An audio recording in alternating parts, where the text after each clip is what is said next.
Welcome to Chasing Curiosity TV. Subscribe and press the bell icon for more updates. The air over Pampanga crackled with a sound not heard in decades. On August 12, 2025, all eyes turned skyward at Clark Air Base. Then they appeared, 6 United States Air Force A-10 Thunderbolt IIs, better known as the Warthog. This was more than a military exercise, it was a powerful statement. As the Warthogs made their final approach, the ground shook. The A-10s are brutally functional, built around a massive GAU-8 Avenger cannon. The message was clear. America's commitment to its oldest ally in Asia was back, louder than ever. As the last A-10 taxied to a halt, applause and cheers erupted from the crowd. The Warthogs, caked in dust, sat stoically on the tarmac. The thunder over Clark had subsided, but its echoes were just beginning. The arrival of the A-10s was not just a military event, it was a national spectacle. Major news networks across the Philippines provided live coverage. For many Filipinos, this was a moment of national pride and reassurance. The presence of these powerful aircraft on Philippine soil was a story that everyone was talking about. For the older generation, the sight of American military hardware at Clark Air Base stirred deep memories. An elderly man watching from a nearby field, a former base worker, told a reporter with tears in his eyes, "It feels like seeing an old friend return home." In stark contrast, for younger Filipinos, this was a new and powerful experience. Seeing the A-10s made the alliance real and tangible. For them, it represented not the past, but the future. A future where the Philippines has a strong and capable partner. This shared national moment created a unique bridge between generations. Grandfathers shared stories with their grandchildren about the old days at Clark. The event sparked a nationwide conversation about the Philippines' place in the world. The roar of the Warthogs was a sound that resonated with the past, the present, and the future of the nation. The arrival of these A-10 Warthogs is not a prelude to war. This deployment is a public demonstration of a renewed and strengthened partnership. It is about building trust, enhancing cooperation, and ensuring readiness for regional peace and stability. The sight of these aircraft should not be seen as a threat, but as a symbol of commitment. The exercises, named Cope Thunder, are designed to be defensive in nature. The focus is on interoperability, the ability of two different military forces to work together seamlessly. The goal is not to provoke conflict, but to deter aggression by showing a united front. This public display of unity is especially important today. Seeing American and Filipino service members working side by side sends a clear message of solidarity. This is not about one country dominating another, it is about two equal partners choosing to work together. The renewed energy in the alliance is a direct response to the evolving security landscape in the region. Ultimately, the presence of the Warthogs at Clark is a celebration of a friendship that has endured for more than 7 decades. It is a peaceful mission with a powerful purpose to ensure that the skies remain open, the seas remain free, and the region remains at peace. Beyond the impressive spectacle of the A-10s in the sky, the real story of this renewed partnership is unfolding on the ground. At Clark Air Base, the tarmac is a hive of activity where American and Filipino uniforms blend together. United States Air Force maintenance crews are working shoulder to shoulder with their Philippine Air Force counterparts. This is where the alliance becomes real. It is in the handshake between a young American airman and a veteran Filipino sergeant. The camaraderie is immediate and genuine, built on a shared sense of purpose and professionalism. Filipino pilots are not just observing, they are actively participating in mission planning. This spirit of cooperation extends beyond the flight line.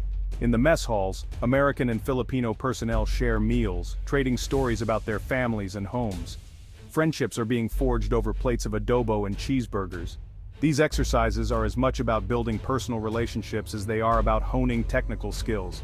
The United States military is not here to dictate terms, they are here to work as partners. They are truly brothers and sisters in arms, united in their mission to protect their shared values. The core purpose of Cope Thunder 2025 is joint training, a critical component of modern military readiness. This isn't just about the United States teaching the Philippines, it's a dynamic exchange of skills and knowledge. The American A-10 pilots bring decades of experience in close air support operations. They're sharing tactics, techniques, and procedures that can help the Philippine Air Force. At the same time, the Philippine Air Force pilots and ground controllers are providing their American counterparts with crucial insights. They have an intimate understanding of the complex geography of the Philippine archipelago. The U.S. pilots are learning to adapt their skills to this specific tropical theater. The training scenarios are designed to be as realistic as possible. Every mission flown together strengthens the muscle memory of cooperation. This mutual learning process builds a stronger, more self-reliant Philippine military. By training with advanced platforms like the A-10, Filipino service members gain confidence and skills.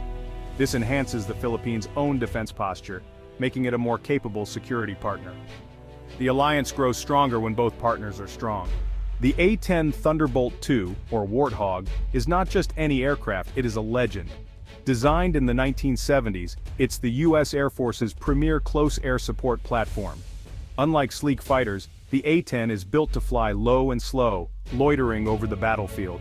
Its airframe is incredibly durable, with redundant systems and a titanium bathtub for pilot protection. The centerpiece of the A-10 is its GAU-8 Avenger, a 30mm Gatling-style autocannon. When it fires, it produces a sound that's been affectionately described as brrrr. Beyond the cannon, the Warthog can carry a massive payload of bombs, missiles, and rockets. Its presence in the Philippines provides a unique capability relevant to the region's security challenges. The training during Cope Thunder focuses heavily on close air support and maritime strike scenarios. Filipino forward air controllers are training alongside their American counterparts. The presence of the Warthog in the region sends a specific strategic message. It's a platform designed for defense and support, not for deep strike offensive missions. The A-10 is truly a guardian, a protector. Whenever military forces are deployed, rumors and misinformation can spread quickly. A common misconception is that the arrival of A-10s means permanent U.S. bases are returning to the Philippines. This is not true. The deployment is rotational and temporary. Some also claim this is an aggressive move to provoke conflict. In reality, these exercises are defensive and not aimed at any country. The goal is to strengthen the Philippines' defensive capabilities. This is a partnership of equals built on mutual respect and a shared vision for peace. By addressing rumors with facts, we build bridges, not battle lines. The presence of the A-10 Warthogs at Clark Air Base must be seen within the broader context of the security situation in the Indo-Pacific. For years, the Philippines has faced challenges to its sovereignty and maritime rights. The deployment of these U.S. assets is a direct reflection of the alliance's commitment to upholding international law. The A-10s serve as a component of a larger strategy of integrated deterrence. This strategy is not about seeking confrontation. Instead, it's about making the cost of aggression unacceptably high for any potential adversary. The A-10s, with their specific role in protecting ground and sea assets, are a perfect symbol of this defensive shield. The joint exercises also enhance the Philippines' own ability to monitor and protect its maritime domain. This builds the nation's capacity for self-defense, which is the ultimate goal of the alliance. A stronger, more capable Philippines is a more effective partner and a greater contributor to regional security. Ultimately, the goal is peace. The U.S.-Philippine alliance acts as a stabilizing force in the region. The Warthogs flying in Philippine skies are a visible reminder of a living, breathing commitment to mutual defense. The thunder of the A-10s over Clark Air Base will eventually fade as the Cope Thunder exercises conclude. However, the impact of their visit will resonate long after they are gone. This deployment has successfully injected new energy into one of America's oldest alliances. It has moved the partnership from the pages of treaties into the tangible reality of joint operations. This event marks a hopeful new chapter in U.S.-Philippine relations. The future of this alliance will be defined by more frequent and sophisticated joint exercises. It will be an alliance based on mutual respect, shared democratic values, and a common vision for a peaceful Indo-Pacific. The ultimate message is one of unity and readiness. This readiness is not for war, but for the preservation of peace. The alliance stands as a guardian of stability, ready to respond to any challenge. As we look to the shared horizon, the future of the U.S.-Philippine partnership looks brighter and more secure. The bonds reforged on the tarmac and in the skies over Clark will endure. It was the sound of a promise renewed, a commitment to a future where peace is protected by the unwavering strength of a steadfast alliance.